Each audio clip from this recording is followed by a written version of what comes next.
ইমরান তাহির, সিকান্দার রাজা এবং উসমান খাজাদের মধ্যে মিল কোথায় জানেন? তাদের জন্ম পাকিস্তানে, কিন্তু সুপারস্টার হয়েছেন অন্য দেশে। এছাড়া মঈন আলী, আদিল রশিদ ও সাকিব মাহমুদের শেকড়ও পাকিস্তানে। এই ক্রিকেটারদের পাকিস্তানের দুঃখ বললেও ভুল হবে না। নামকরা কিছু পাকিস্তানি বংশোদ্ভূত ক্রিকেটারদের দেখে নিন। ইমরান তাহির হয়তো কল্পনাও করেননি কোনো একদিন তিনি সাউথ আফ্রিকার জার্সি গায়ে জড়াবেন, কারণ তাহিরের জন্ম এবং বেড়ে ওঠা দুটোই পাকিস্তানে। তিনি পাকিস্তানের হয়ে বয়সভিত্তিক দলেও খেলেছেন, ছিলেন পাকিস্তান অনূর্ধ্ব ১৯ দলের সদস্য, কিন্তু পরবর্তীতে আর সে দেশে সুবিধা করতে পারেননি। পাকিস্তান জাতীয় দলে খেলতে না পারলেও বিধাতা তার জন্য ভিন্ন কিছু লিখে রেখেছিলেন। ১৯৮৮ সালে পাকিস্তান অনূর্ধ্ব ১৯ দলের হয়ে একটি সিরিজ খেলার জন্য দক্ষিণ আফ্রিকায় গিয়েছিলেন তাহির। সেখানে তার বর্তমান স্ত্রী সুমিয়ার সঙ্গে দেখা হয়। ভালোবাসার টানে পরবর্তীতে সে দেশেই স্থায়ী হন তাহির। নতুন করে শুরু করেন ক্রিকেট, আর সেখান থেকে প্রোটিয়াদের সোনালী প্রজন্মের অংশ হয়ে ওঠা ইমরান তাহির জাতীয় দলকে গুড বাই বলেছেন আগে। বর্তমানে বিশ্বের বিভিন্ন দেশে লিগ খেলে বেড়াচ্ছেন দক্ষিণ আফ্রিকান এই ভেটেরান। সিকান্দার রাজার গল্পটা অবশ্যই একটু ভিন্ন। পাকিস্তানের শিয়ালকোটে জন্ম নেওয়া রাজা হতে চেয়েছিলেন একজন পাইলট। জন্মের পর পাকিস্তানে কেটেছে তার শৈশব কৈশোর। জন্মভূমিতে ছিলেন প্রায় ১৫ বছর, কিন্তু তখনও তিনি ভাবেননি কোনো একদিন পেশাদার ক্রিকেটার হবেন। ২০০২ সালে তার পরিবার পাড়ি জমায় জিম্বাবুয়েতে। পরিবারের সঙ্গে রাজাও চলে আসেন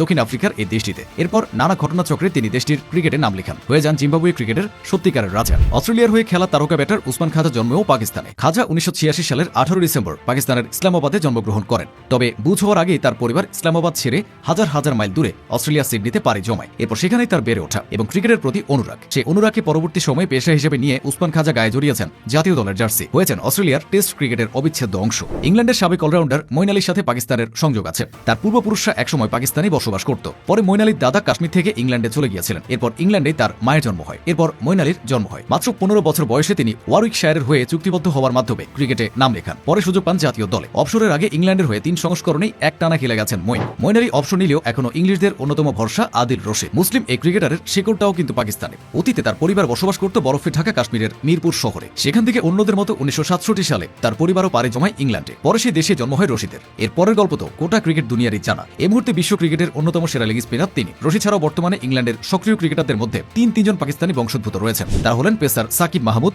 লেগি রেহান আহমেদ এবং অফ স্পিনার শোয়েব বশির। বৈচিত্র্যময় লেগ স্পিন দিয়ে ইতিমধ্যে নিজের ঝলক দেখিয়েছেন রেহান। তাকে ভাবা হয় আদিল রশিদের যোগ্য উত্তরসূরি। সাকিব মাহমুদ সালমান পেস বিভাগের দায়িত্বে। ডানহাতি এই বোলারের ঝুলিতে পেস বোলিং এর সব কলা কৌশলী আছে। অফ স্পিনার শোয়েব বশির অল্প সময়ে টেস্ট দলের অপরিহার্য অংশ হয়েছেন। মঈন আলী অবসরে যাওয়ার পর বশিরকে দিয়েই সেই অভাব পূরণের চেষ্টা করছে ইংলিশরা। যুক্তরাষ্ট্রের সফলতম পেসারদের একজন আলী খান। আলী আইপিএল এ দল পেয়েছিলেন, খেলেছেন সিপিএল, বিপিএল এ। জাতীয় দলের হয়েও বহু সাফল্য রয়েছে তার। সে আলীর শেকড়টাও পাকিস্তানে। পাকিস্তান ক্রিকেট হলো প্রতিভা হারানোর কারখানা। যুগে যুগে বহু প্রতিভাবান ক্রিকেটারকে হারিয়েছে দেশটি। তবে এই ক্রিকেটারদের অনেকে বাইরের দেশে গিয়ে সফল হয়েছেন।